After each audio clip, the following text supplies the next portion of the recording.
Welcome to the Salt Circle Podcast. My name is Hank. With me, as always, is Ben. Am I? Am I really always here? Yes. Well, fine then. Punk. I haven't done an episode. Oh.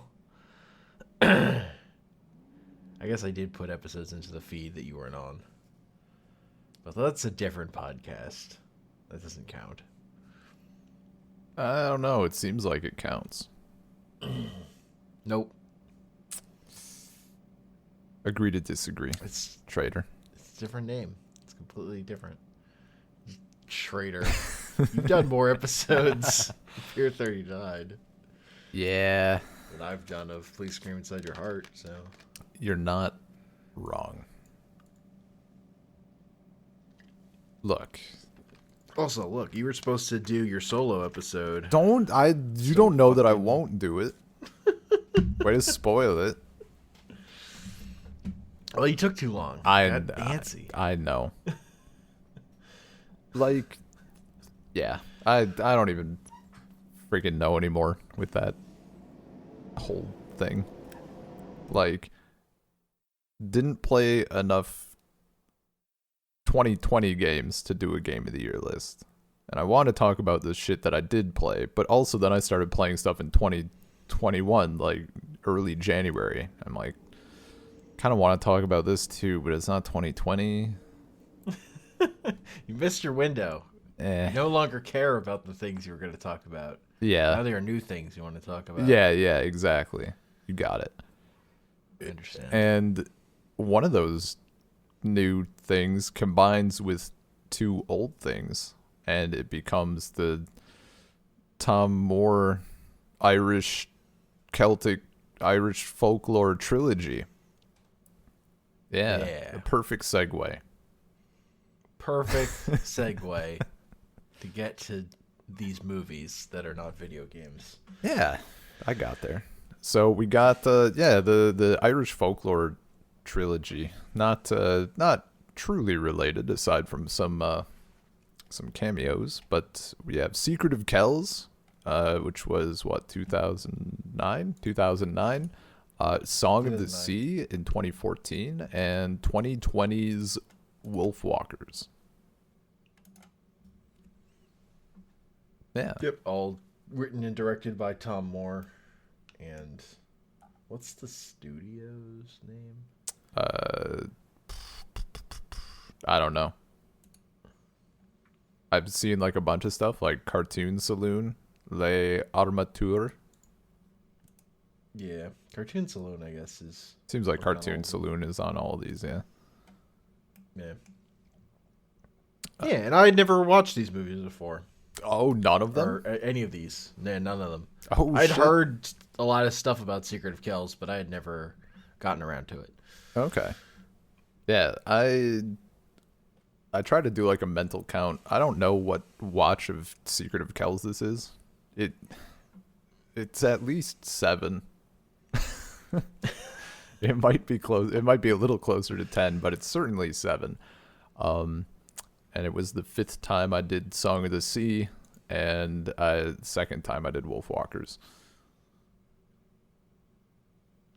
So you were naturally on like a little under 1 a year for these movies. Yeah, something like that. Whatever. We're very rough. Speeding through Wolfwalkers though, twice in a month. Yeah. I mean, look, you watch a movie and then you're like, do a podcast on a movie. I get it. I mean, it was like the movie. It was also a very good excuse because, like, supposedly, Wolfwalkers was actually like it had a true 4K version with like HDR and shit. So took that opportunity to bust it open on the big screen. Oh, I mean, actually, for all of them, sitting on the couch while you do stuff is overpowered. Really good. Yeah. I haven't sat on my couch in a while. Highly recommend. even if I have you're a doing nothing. chair, like a comfy chair. I mean, that's yeah. My chair is not comfy yet, as you saw. Um, Oh yeah, that is that the. Oh man, I didn't even. I took pictures of like my office chairs. I didn't even take a picture of like my chair that I can just sit in.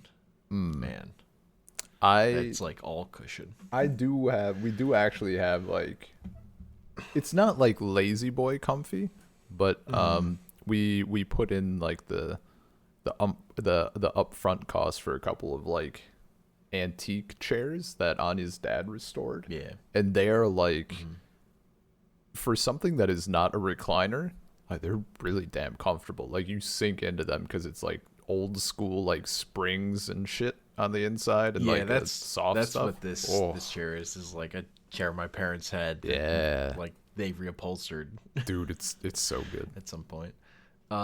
It is kind of cursed because like I want to like watch a thing and then I'm asleep. But Oh hell yeah. that chair definitely puts me to sleep like other chairs don't. Yeah, I had a rocking chair that did that back home that I'm looking at getting shipped over here. Anyway, just before we dive into the individual films, what did you think like overall like of the trilogy? So we'll get into why, but I was a little frustrated with Secret of Kells and Song of the Sea. Just in terms of their story and character stuff. Like the animation is really, really beautiful, but Yeah.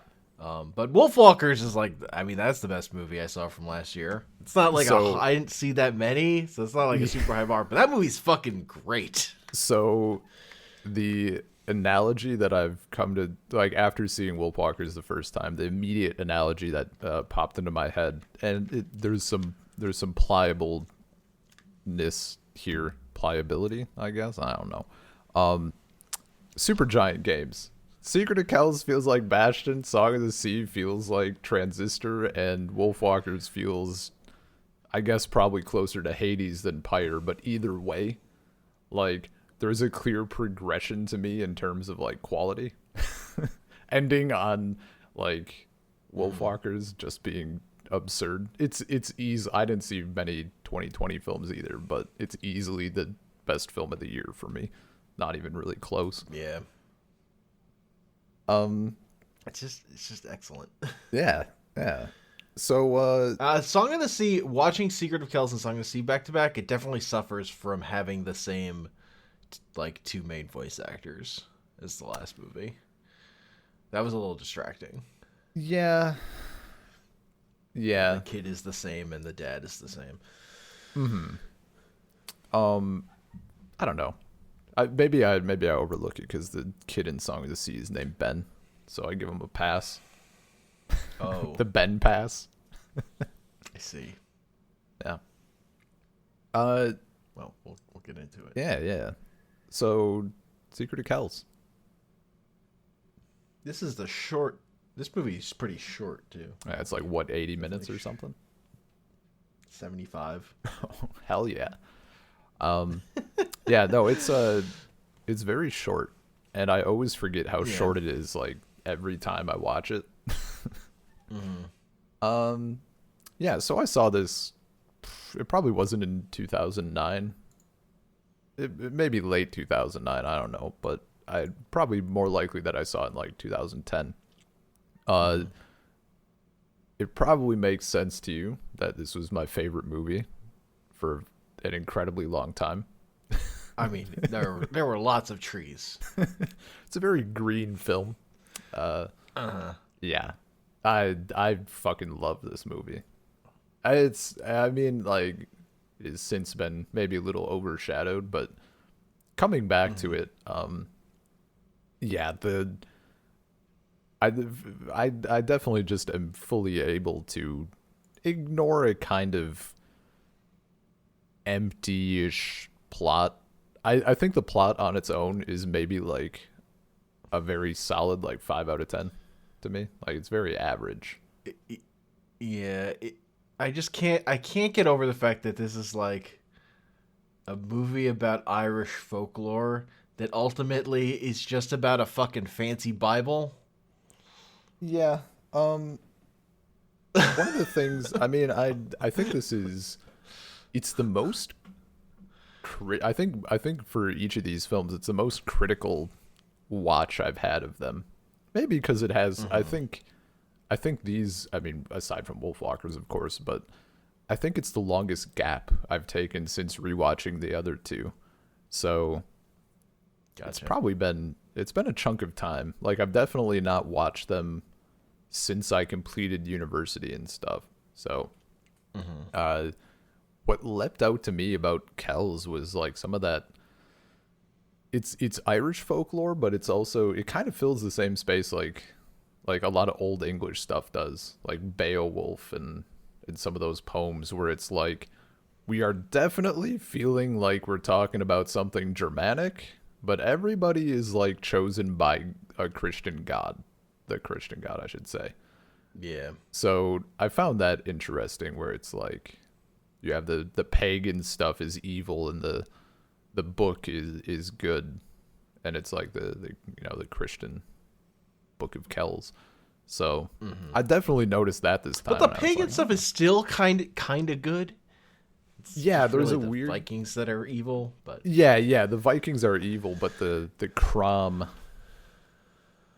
thing, Crom Korak, I guess, like yeah. that old whatever. I guess but that is a folklore monster, I guess. But But the I mean and the it's all in the name of making a fancy Bible. Like, Yeah, people's yeah. lives not really as important as this fancy Bible. What this kid Well, paints. I mean the wall wasn't much use. Didn't do shit. No, I mean, Might as well if you're not going to be saved anyway, like, you might as well make something cool instead of a wall. yeah. Like, I mean, I'm into books being better than walls. Like, I'm not against that in theory and practice or whatever. Just that, I don't know. It was just that it was a Bible. Like that was. It was so fucking Christian at the end. Like the way it wraps up is like, okay. Yeah, yeah. For your Irish folklore movie, this is really fucking Christian. But I mean, it's still it's still part of it. It's like trying to be like capture the spirit of, I guess, Irishness. But apparently, this movie bombed in Ireland. So. Yeah. I saw that when I was checking out Wikipedia afterwards. Like, it didn't do well in Ireland, but America was like, it's so good. I love Irish folklore. It's so Irish. Did you hear their accents? Yeah. Yeah. I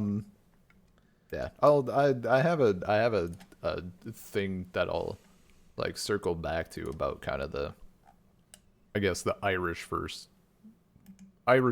folklore versus like Christianity thing, like as the trilogy of a whole that I thought of. But yeah, no, I think this is like, I think of the three, it's the.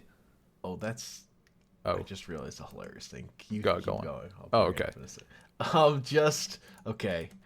Okay, I just have to say this. So the guy who plays the abbot, the dad, is played by Brendan Gleeson, who also plays the dad in Song of the Sea. In 2020, he played Trump in the comedy role. shit. Oh my god. I was just looking at his Wikipedia page, and that was. Oh there. my Like, god. Wait, what? That's fucking Film on ridiculous. a wall. That's Brendan Gleeson is great. He's been in a lot of stuff I really like. So I like immediately recognized his voice. I recognize it, but I guess I don't know where from. Oh. Apparently, he's in Paddington 2 also. Oh. Things I haven't seen. Okay, so he played in Beowulf, so I've heard him there. He was Mad Eye Moody, I guess. So that checks out. Where I Yes, would have. I'm just trying to feel like where I would recognize him. Where did he play? What did you just say? Paddington 2 he was in. Oh, Paddington 2. Oh, okay. Yeah. Okay, right. So he's like easily like one of the best characters in Paddington 2. That checks out. Okay. Fuck yeah. Kind of an overpowered list of roles. Yeah. Imagine being the best character, one of the best characters in Paddington 2, and also being Donald Trump. In 28 Days Later, he's also a dad in that one. Yeah. So I think even as fucking amazing as Wolfwalkers is, I think for like a pure visual and I always forget like the best audio, I guess, musical experience, like a visual audio combination. I think Kells is maybe the strongest of the three. Sound design. Yeah, because Kells has a lot of like. I think Song of the Sea maybe is a bit. I like its musical themes a lot more, but the visuals aren't quite as They're not trees as much. They're not so trees. Ben doesn't like them as much. I mean, yeah, basically. There's a lot of cohesion in Kells. I think Song of the Sea isn't as dedicated to its undersea stuff because its characters are like stuck out in the swamp. Yeah. Oh yeah, no, that's definitely. I would say is like the thing.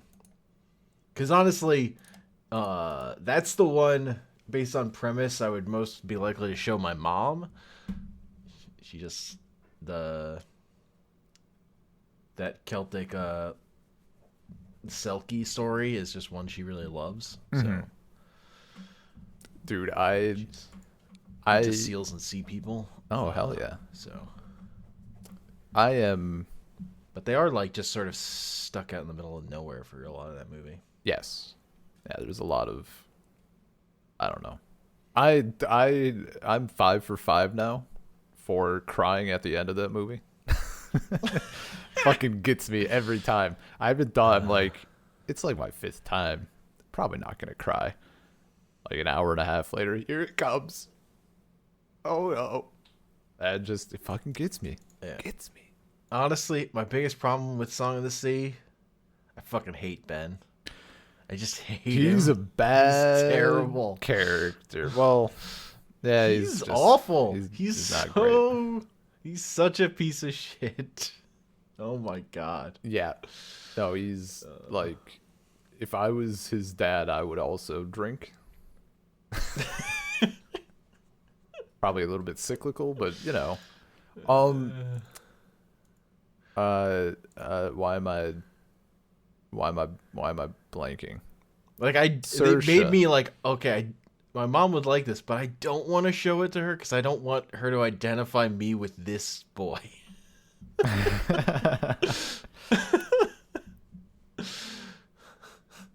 Because he sucks. Yeah. Saoirse is great. Yes, she's fantastic. She's so. It's too bad she can't talk. I mean, like it's too bad, but also like it's. I just find like her form of communication very charming. Like it's very fun to watch. It's great. It's really good. It amplifies the fact how much Ben sucks. It does. But, but she is very good. I really liked her. Yes. Mm-hmm. Yeah. Just like also like the when they find the owl witch or whatever, she is like such a Studio Ghibli character. Dude, like that's a Ghibli villain. Yeah, it's absolutely like what's her name from Spirited Away? I forget the old witch. And then just like her head just starts getting bigger for like no reason. It's like, yep, that's Ghibli. Yeah. Some Ghibli influence right there. Yeah, dude. I'm also looking. I just noticed. Apparently there is a Irish audio for Song of the Sea. Interesting. I might have to. I mean, Brendan Gleeson is in it again for the for the Nice. Irish audio. I might have to do a little redo because I did not know that existed. Um, but yeah, I think the music in Song of the Sea is like way stronger than Kells, but it's not as like the visuals aren't on par with it. So Kells still feels a little more. It feels more balanced and maybe a little better in that regard. But I love the songs in Song of the Sea. The main like flute theme that they come back to quite a bit is incredibly catchy and like mesmerizing, and also the little like Irish folk songs and stuff are awesome. Just a good time. Yeah. Yeah, it's pretty good. I just hate that kid is just he sucks so bad. Yeah, he's a little bitch. It's hard to see beyond that. Yeah. No, I definitely feel that. Cuz like, I mean, the adults are obviously pieces of shit, but like Yeah, as I'm you used do. to that and that's what I'm used to in like kids Yeah. media. Like all the adults suck, but you can't then also give me a kid who sucks. I mean, That's too much. Benz, am I right? Fucking Benz. God damn it. Ugh. Yeah. I don't know. I think this since my last watch, I think this one was maybe a little bit. I felt better about it. I think previously I thought it was quite a bit weaker than Kells, but Ben aside, I really appreciated it quite a bit more than what I remembered from my last watch throughs. Yeah. I mean, yeah, I do think Saoirse's like she's kind of better than anything in Secret of Kells, in my opinion. Oh yeah, no, Like it's I easy. really like her. Yeah, But yeah, it just has that like I don't understand why she makes him get off the bus. And then they like meander and they kind of just get back on the road once they're out of that cul-de-sac plot line. I think it was. Why couldn't they have just taken the bus? I think it was just like literally the call of like magical thing. Yeah, she's following the fireflies or whatever. Yeah, But I don't know. she's like 4. Like there's a bunch of stuff that happens, but like fucking why? yeah. It wasn't a faster way to go. Well, you gotta follow your instinct, your Selkie instinct. No. Yeah, but her Sully instinct was wrong. I don't know, man. She's like Except it's 4. Yeah. But she's the smart one. Don't blame the fact that she's 4, but the way the movie is built, she's the smart one who knows what to do. Ben is the idiot. But in that one instance, like Ben is like, "Why are you making me get off this bus? This is stupid." And it's like, "Yes, this one time." Yeah. Ben is correct, but he still just goes. This is the time he goes along with it. Yeah. I don't know. It was a little contrived. Did you notice the Kells cameo? Probably not. When they Other than the voices of the two main characters being the same as the voices in the last movie. No. I mean, yes, of course, but when they get on the bus, they show the inside of the bus twice, and on the left-hand side, one of the Halloween costumes or just outright kids is Aisling from Kells. Okay. Yeah, just a nice little thing. Except it doesn't look like a costume; it just looks like it's her, so that's a little jarring. But it's not like it's. She's just hanging out. Yeah, just chilling on a bus.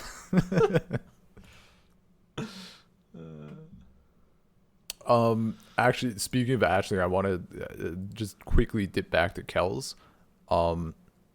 the two scenes in Kells where she like gets the scary Bilbo face, that shit like haunted me for a while. It looks up like crown. It's just old person face. I didn't like that. It was much better this time around, but it was no good that first watch. Fair enough. Yeah. Anything else on Song of the Sea? I mean, I assume we'll be meandering back and forth between things, but their mom was just gonna fucking take her and not say anything. She was well prepared to just take Saoirse and fuck off forever. That would like, I mean, that's the rule, I guess. The first rule of being a mythological creature is you don't talk to the non-mythological creatures, you know? Even the ones you fucked. Hey, we don't know what happened. Maybe it's not even his kid. Well, no, they say she's half human, so either way, I guess. Maybe he told her. The other kid have the Selkie. I had no fucking answer for that one. Yeah, wait. Are Selkie only women? I don't think so. Hang on. Terminology. Hang on. Because I've seen there's a movie, The Secret of Kells, that's also about Selkie, and I'm like that's about the girl's brother had like lived as a seal for a while. Okay. And then they rescue him from being a seal. I mean, it looks like there's a. Okay. I guess it. I mean, there was a lot. I mean, I here. think in the story it's because she's born in the ocean. It's like yeah, possibly. She's probably born on land. I guess I don't know. Yeah, I don't. I mean, there's nothing. There's a lot here, of course, but it seems like maybe in Irish folklore. They also look. They also way made over importance of her being a like she saves all the magical animals. Like it's not like there's one Selkie. Come on. What are we doing? The way I took it was that there's like some sort of prophecy or something that we're not told about. I'm not saying it's good that like. And the scale of like how old this shit should be to like how long, just like her singing this song fixes everything. It just doesn't add up. Facts don't add up, Ben. Did you also it's fine. It's a kid's movie. Did you also complain when Ash was the chosen one and had to play that song on the flute? What? Was that Pokemon the movie 2000. I mean, yeah, the Pokemon movies suck. They're bad. Whatever. The Pokemon movies are bad. Ash sucks. Ash shouldn't have been chosen of anything. That Lugia song is pretty catchy, though. It's pretty up there. Look, the best part of the movies is when Slow King's like, I should get pants. That's top tier Pokemon movie. But yeah. No, I don't know. It definitely feels like they're pulling from an actual tale, but it's not one that I know, and they might also just not be. So, yeah. But no, I agree. Like that part, I mean, it's easy enough to just roll with it, but it doesn't. It does. Bad. I've seen this movie, The Secret of Kells, is like my big. Which is a movie like my mom loved, so I've seen it a bunch of times. About Irish village and this kid is taken away by the seals. Yeah, lives as a seal for a while. Like it doesn't have any like the grandness to this, the like questing of this. It's really more like the seals steal this kid and have him live as a seal because they were like mad at people moving to the city or whatever. I don't remember. Yeah. I know it's about like like getting back to your roots of isolation, farm life, or whatever, Yeah. rather than modernity. Yeah. So I wish we had a bit more, even like a mention of something like why this particular Selkie matters in the song and stuff. But I definitely took it as like some sort of prophesized event and person in my fill-in That just material. made it feel less like folklore to me and more like a movie. Yeah. And like, chosen one trope. Not if you're just doing that straight, it's pretty played out. It's not that interesting. Yeah. So So Wolfwalkers. my mom was just gonna steal her. I can't get over it. I'm gonna She's gonna steal her. take her and not say fucking She's shit. gonna take her to their land. Until her other kids said, like, "You really fucking doing this?" And she's like, Please. "Fuck no, I guess not. God damn it." Wait, Mom, can you stay? Hell no. No. Fuck that. I'm out. With this alcoholic? Forever. I don't think so.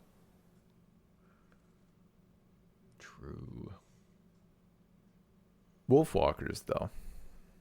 Wolfwalkers, we ain't got no bad kid. Wolfwalkers is so fucking good, dude. Like, god damn. I was gonna Just had to get rid of that boy. Just bad yeah, right. character. Yeah. Just make the other kid a girl. Done. Fixed. Yeah, as it turns out. Problem solved. I wanted Anya to watch this with me, and she ended up not, like, she was chilling with her parents and stuff, so I just started it because it was getting late. I might do it up again tonight if she wants to watch it. Like, this is unexpectedly, because I've been talking a little bit about like breaking into 4K TV or whatever, and I thought Mad Max was like perfect. This is easily the best thing I've watched on that TV. Like, it was fucking dope. I mean, this movie looks fucking great. And it's so great to have like again with all these movies that they're like hand-drawn animation. Like they look really fucking good. Yeah, and this is like, I think Kells is maybe still the most visually distinct. I think like they really lean into that. I forget what it's called, like the perspective thing. Like they were mimicking like the Medieval painting. Yeah. So like when they're showing like the floor of the room as a vertical angle or whatever, it does a lot more of that. This does way less, but it's still there a little bit. But like, but the story in this is just so much fucking better. This one is like, it's easily like it's not and this is why I kind of compare it to like Supergiant games. Like, Bastion was pretty fucking vague, but still there. I don't like this comparison because Bastion's really good. Bastion is really good, and Secret of Kells is really good. It has a well thought out narrative that comes to a good point. Yeah. It's not like coming out to a nothing like Kells. I mean, I just like mostly in also, terms I never of like, played Transistor, so I don't have context. Wow, this guy giving me shit for Pyre. He wasn't even there for the second child. How dare you? I mean, Circling back. stuff happened. Stuff happens. Yeah, I know. Stuff happens every time I try to play Pyre. I hate it. Yeah, but Pirate's good. It's cursed, man. Transistor just has like my favorite song Darren Cobb's ever done. Whatever. I got enough out of that song. That's fair. That's fair. Yeah, no, Wolfwalkers is like the the perfect combination of everything. Like it does it steers away a little bit from the I guess the art style, not the complete art style, but like some of the stuff that we're doing, but it adds its own shit in there. And it's just such a perfect blend. It's so goddamn good. They're really good at doing like fire. The fire was so good in Wolfwalkers. And I love the use of, it took me, like, the first time I noticed it, I thought I was like seeing shit. Like I thought my eyes were fucked up. But the when they're in the woods, or like when Robin is in the woods and her drawing or her outlines go from like crisp to like sketched, there's like that effect. It's so good. And like we see that when like when her dad is getting angry or frustrated or whatever, and it starts getting like red sketches all over him. It's just awesome. I love it so much. Yeah, it has like the animation has real character to it. Yes. Yeah. And the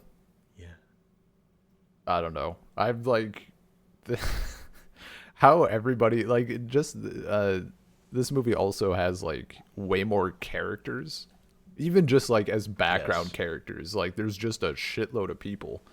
And like this is a much bigger movie, yeah, and like way more just random voice lines and all that shit.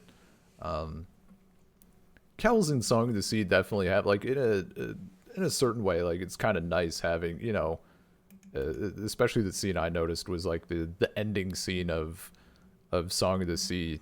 It's not super heavy on dialogue, and I think it's better for it. I could easily see like an equivalent scene in like a Hollywood blockbuster. Just the fucking when Trinity dies in Matrix or Matrix 3 or whatever, and that scene is like 40 fucking minutes long while her and Neo talk while she's stabbed through the chest. Like something closer to that is what I would expect out of many films, but it's pretty minimal in Song of the Sea. And the dialogue is not minimal in Wolfwalkers, but it's really fucking good. Yeah. And they just, you know, figured out how to write a story with characters. Yeah. The appearance of the hang on, let me get the Lord Protector. I couldn't think of what the second word was. What a shitbag. Like, I just love that as soon as you see him, you're like, yeah, this is like the quintessential. Oh, yeah. This guy sucks. Yeah. Just awful. Ugh. We got Sean Bean as the dad this time. Yeah. He manages to not be dead at the end. It's pretty impressive, yes. I don't know. It's just so, I don't even know like where it is. This is the problem. It's just too good. I just want to say it's fucking good and be done with it. Like every aspect of it is just very great. When Robin fucking shoots her owl, it's this it's the most like, oh my god damn it. Yeah. Oh, it's so upsetting. It's so upsetting in exactly the way they mean it to be upsetting. Mm-hmm. And that, like, the way they can, like, they're like the confidence to just do that, to like, this character fucking up is going to be like the most like heartbreaking to her specifically. Yeah, and you feel it, like it's, and then she can't get it back right away, and it's Nope. But it works out in the end. Yeah, That's the important thing. I just like the werewolf thing. Yeah, it's cool. It's a very good concept. Where like these characters, when they go to sleep and then their like spirit comes out of their body, then they're a wolf that runs around. Mm-hmm. They don't like have like a werewolf transformation kind of thing. It's just a wolf pops out and they have to then get back to their body to re-enter themselves. Mm-hmm. So it's not even like their spirit wolf form is then still in danger or extra danger because of all the the town hunting wolves to try and get them out of this forest. Yeah. I think one of the things that like I it, I think it really is one of the things that maybe sets this so much apart from the other two in terms of like quality with the story and everything. But the fact that and like we don't really have enough plot in the other two to tell, I guess, but the fact that we come to a like when we reach a climax of I guess emotion when Robin's dad, I guess Bill, yeah, Bill says Wikipedia, yeah. When it finally comes out and he like gets so distressed that he says he's doing this stuff because he's afraid. Like he doesn't want to be forcing his daughter to work in the scullery or whatever, but like he knows what will happen if like they step out of line and shit.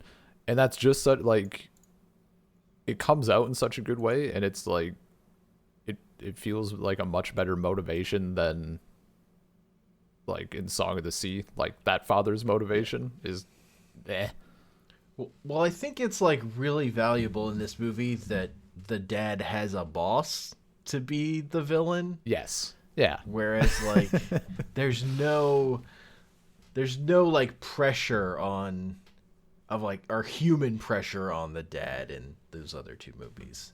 Yeah. There's like this existential threat in Kells, and there's just like depression in Song of the Sea. Yeah. But here you have like a character that's fucking he has to fucking react to and deal with, and then is able to stand up to and overcome. Like he gets a much more satisfying arc through this movie totally. than either of the father figures Totally. don't get that at all in the other movies. Yeah, he gets a more satisfying arc because he actually gets an arc. Yes. So it becomes his growth, and like that the way that builds on Robin's arc and the way those intersect is just so much more satisfying than just having like the kids go on an adventure or whatever. Like the way these two characters, you see them like their fears for each other reflected back, like the way they can't properly communicate with each other throughout the story with the stuff they're going through and dealing with, and the way that like they get to then fight through that and come out on the other side.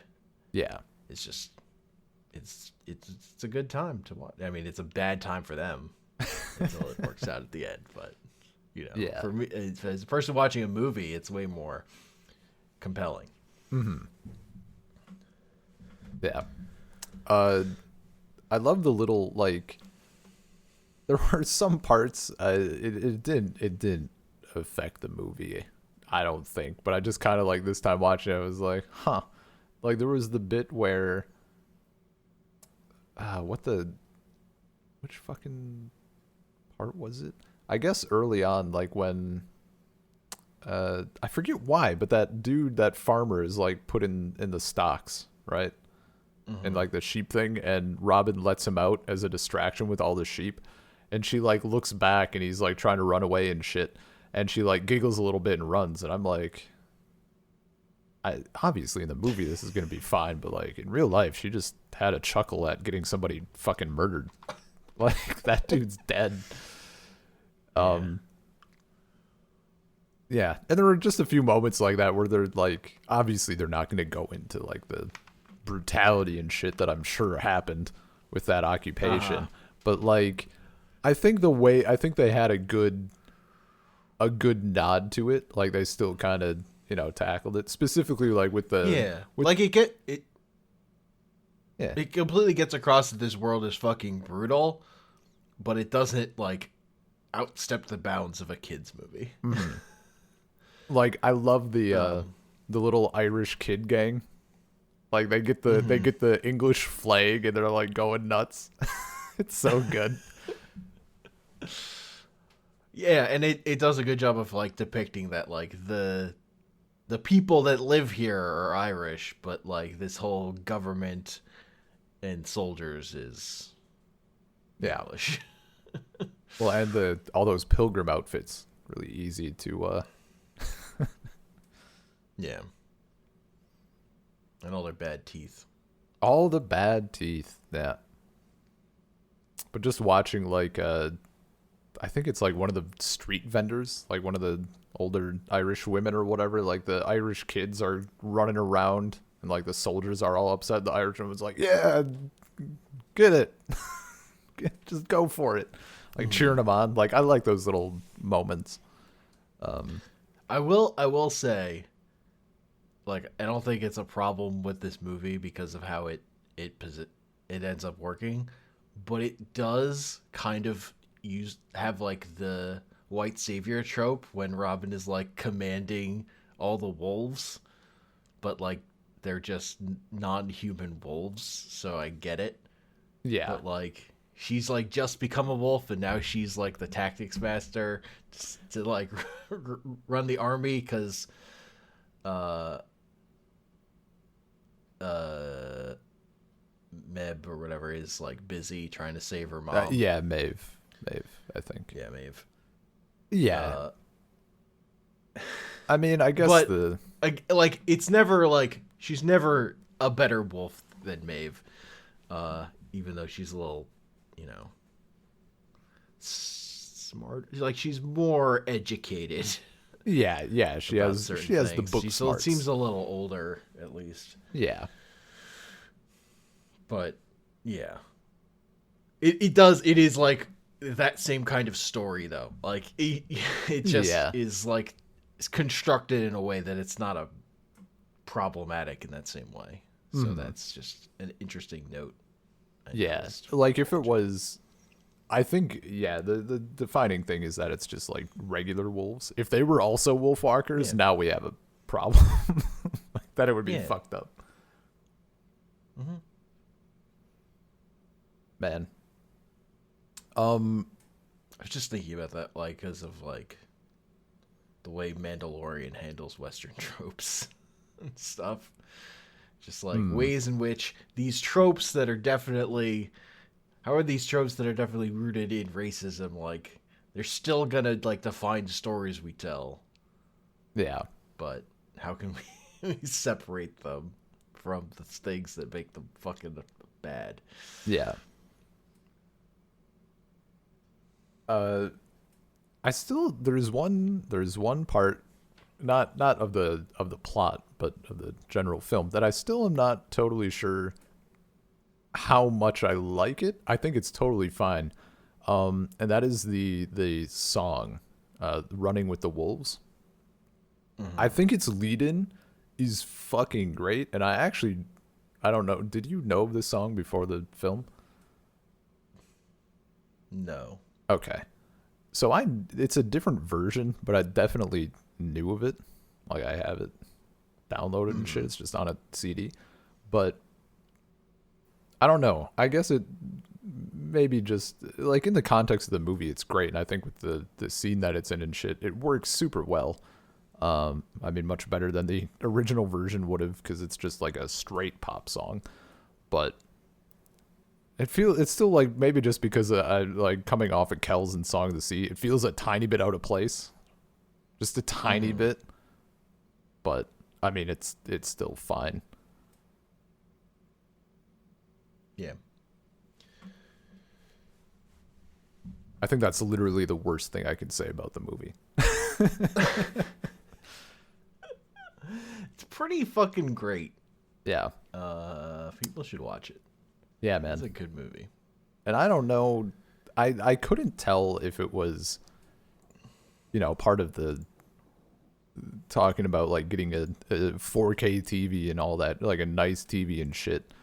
I don't know, for things that I've watched before, or even new things, I don't know if I'm actually getting more detail or like the HDR shit, or if I'm just paying more attention because I want to see it. So I'm like appreciating it more. I mean, it's probably a little both. Yeah. The lighting in this movie is amazing. It's pretty Like good. for and again, I don't like I couldn't I don't have enough experience like I watched it on a regular TV, Ben. It was very good. I know, but I just like the first time I watched it was also just on my computer. So I don't know like it had been just long enough. I'm like I don't know if I just didn't analyze that closely the first time or what.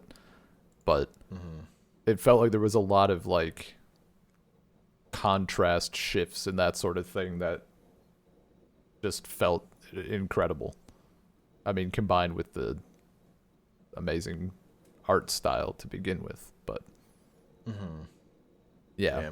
I definitely have a bias towards these kind of movies based on like what I liked as a kid, to where like a thing that really gets me is like how dark is the dark part, like how evil are the Vikings look, Yeah. like how cool do the wolves look, that and that is a way in which Secret of Kells and Wolfwalkers stood out from Song of the Sea, I would say. Oh yeah, having In terms of like appealing to my edgelord former, child self.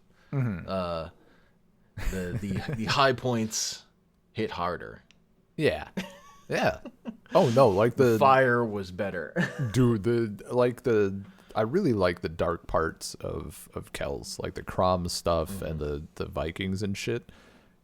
It pales in That comparison. serpent fucking eating itself was pretty great. Dude, the Ouroboros thing is good. And that's another I was actually pretty pleased because I watched the film, I made the connection, and then Wikipedia fucking validated me. They're like, connections have been drawn between the fight with the serpent and Beowulf against Grendel's mother. I'm like, oh, I was right there. I could have written this. Just right in it. I think like Kells was so good, but God, watching this, especially because I literally watched them like back to back to back. How much the dark parts in Wolfwalkers like outclass Kells. It's still ridiculous to me. Like just how far above it. Like Kells and Song of the Sea are really fucking good, and then this is just so much better, even. Yeah, it might be like my current favorite film. Like it hits all the notes. It has trees. I don't know if you noticed, but it had trees. It did have trees. If you ever The girl had leaves in her hair. there were Were you fucking disappointed leaves when and- Robin took the leaves out of her hair? Yeah, a little bit. Brushed her Honestly, like, hair. why are you trying to civilize her, asshole? On the Grow a other hand, flower though, back. I mean, on the other hand, like getting your hair brushed feels really nice. So I can't complain too much. As someone who has, in fact, been there, minus the leaves in my hair. And nobody put a flower in my hair afterwards, so, limited missed out. experience. Yeah, probably. If you ever... Just Maeve is a great character. Maeve is great. Delightful. It's so good. Like, it's just so perfect. Like, it's such a good balance. Like they play them perfectly against each other, and Maeve is just so much fun. Yeah, I liked her a lot more than what's her name from Kells? Aisling? Aisling. Yeah. Yeah. Aisling had like shitty kid, like little kid. Well, this is mine. Yeah. Whereas Maeve is like just a little like he's just like ah. Yeah. I'm just fun. like she's gonna eat her. Yeah. Exactly. No, yeah. I still like there's a And also I just liked her character design, like the way she looked better. Oh yeah. I think there is probably, I don't know, maybe like nostalgic bias at this point, but I still just love the first line of dialogue from Aisling. Like that's super like, this is my forest. Like I don't know, it's just it's probably the accent is like 90% of it, but I enjoy it. I do agree that it is not the best archetype of a character. Like I don't particularly enjoy that style of person. A child. Yeah, but I don't think the kid acting in that movie is as good as the kid acting in Wolfwalkers. yeah. Oh, definitely. And they're given worse material. Like whatever, Wolfwalkers is just a better horror movie. Yeah. Dude, and just some of the like More confident production. yeah. And some of the cartoon shit they do is so good. Like when they're stealing the bread and potatoes and they're like running away and the bottle of milk is on Maeve's head, like bouncing a little bit as they run. Like it's so good. Just like, I don't know. Everything about this movie is just fantastic. It was delightful. I was very pleased. Yeah. Because I was like not quite feeling the first two, and then I got to this one. Oh no, this one instant like I'm like, oh, Robin's our main character. Okay, we're good. We're fine. Problems are solved. Yeah, yeah. No, I was like thinking beforehand. I'm like, if Hank's a little lukewarm on like Kells or Song of the Sea, that's fine. But if he says anything negative about Wolfwalkers, we're gonna be fucking throwing hands in this episode. If you ever would like to reference what my exact aesthetic is, you just need to get a screenshot of the caravan in the last shot, the last scene. 200%. I saw that the first time. I'm like, well, I'm fucking sad now because I'm never going to have that. It's the life you want to live. It's the life I want to live, dude. Oh my God. So good. I want to be a Wolfwalker in 1650. I don't want to live in 1650. Yeah, but if you were a Wolfwalker, Like just in a the bad woods time and stuff. to live. Even still. Yeah, I mean, your odds are not good, but that exact situation in this film would be nice. In theory.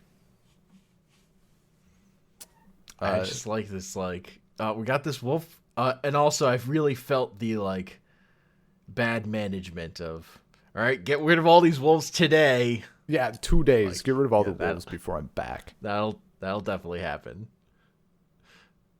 And then building up to the obviously inevitable. Oh, I guess we're just gonna have to burn the whole fucking forest down. Yep. It's like, isn't the point you need the at least like chop the trees down for wood? You're just gonna destroy. Right? Oh, yep. Nope. It's gone too far. Well, now it's just madness.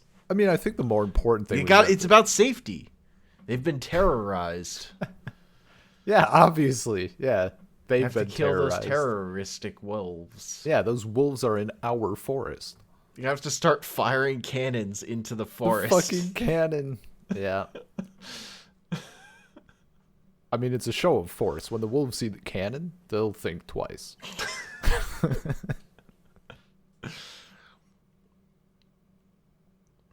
Yeah. And I love the, there's that little bit of like, I don't know, like, what's the villain's name from Hunchback in Notre Dame? Do you remember? Oh, is it like Frollo or something? I thought it was something close to. That might be correct. I thought it was something close to Frodo. I have Frollo in my head. Frollo, I think, is Claude Frollo. Hell yeah. That like religious bullshit. I'm so like the complete opposite of Kells. Where like instead of the ending being like, yay, we wrote the Bible in pretty colors, it's like, God, I'm coming into your arms, and then suicide. Like all like the dialogue was so, I mean, it was good in the sense that it was, you were very easily able to hate it. Like, with the Lord as my witness, I will whatever. Yeah, I mean, I liked better the strong Christian character. This is like a piece of shit scumbag Yeah, ends up killing himself yeah. rather than like be defeated. And that's sort of like again, like considering these as a trilogy and like comprehensively for the first time. I don't know that it's intentional, and I'm like, you read stuff however the fuck you want or whatever. But it definitely seems like in terms of like the folklore aspect, like there's definitely like it's a pretty clear I guess arc is a fine word to use, from going to like Crom Korak, which is like, I think I looked it up at some point. I'm pretty sure it was like a bad deity, like it was a human sacrifice deity or something. Like he wasn't a friendly Irish god, but it's definitely like I mean, they steal his eyes, so I would hope he wasn't like a great guy. So, going from like the bad side of things and then going to Song of the Sea, it's like the idea that these creatures are like, I mean, creatures, mythological entities and what have you, like they exist, they're in the world, but it feels like a little bit more neutral. It's not, it doesn't seem to be suggesting it's good or bad.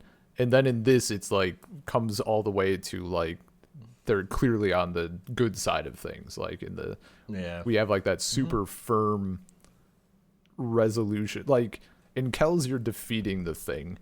In Song of the Sea, you're just kind of dealing with the thing. And then in Wolfwalker, the thing is, in Kells, you also don't defeat the Vikings. You just fucking dip because you have to fix this book. Well, that's my other problem with that movie. Yeah. That it's like sets up the inevitability of the Vikings, and that just happens regardless. Yeah. The important thing is this book. But for the you die, it's fine. For the mythological thing, for the less Viking-y gold hunting entities of the film, you defeat the evil thing. Song of the Sea, they're like dealing with it as best they can, and then in Wolfwalkers they join the thing, the mythological force. It's very, I don't know, it felt very the mythological force is humanized, the villain is humanized.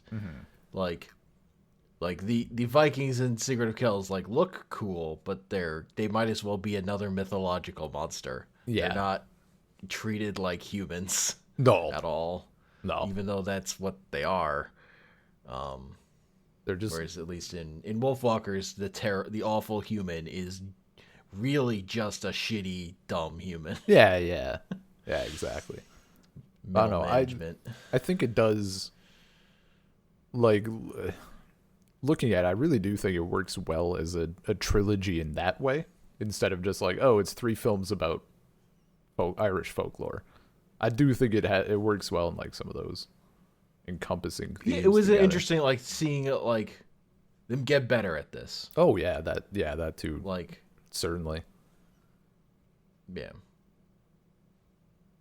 Yeah. No, anyone who hasn't seen Wolfwalkers yet, I mean, like, I'd also advocate watching Secret of Kells and Song of the Sea. I think they're perfectly fine films, and they have a lot of merits to them, especially if you're focusing almost exclusively on the visuals and audio. But Wolfwalkers is a easy 10 out of 10. Yeah, it's fantastic. And I think that's a podcast. Hell yeah. I'm sure we don't have an email. No, we're good. We recorded our last episode not that long ago. Yeah. Email saltcirclepodcast@gmail.com. SaltCirclePod on Twitter. You can find me on Twitter @ComicPanels. We're on all your various podcasting apps: Apple, Spotify, Google. Salt Circle Podcast, where our episodes are hosted at anchor.fm/saltcircle. There'll be a link to the Burning Barrel Discord in the show notes. Okay. Nice. That's been there. Oh. Since you deleted Twitter, I think. Like the closest. Yeah. Gotta put something How can people there. find Ben? Yeah. I mean, that works. It's probably a. Yeah. I mean, I'll feel bad if someone shows up and they're like, "Hey, is Ben here?" Showing up in Paul's Discord. Hell yeah. Well, they're certainly not coming to my Discord. That dead hellhole. I mean, I don't let anyone else in my Discord. That Discord exists only for testing emotes and storing decks I see on Twitter. Hell yeah. Arguably the best use. I called it the Homers Club because there's room for one Homer. I'd call mine the Ben's Club, but then it'd just be a bunch of assholes. Fucking kid. Fucking Ben. Fucking Ben.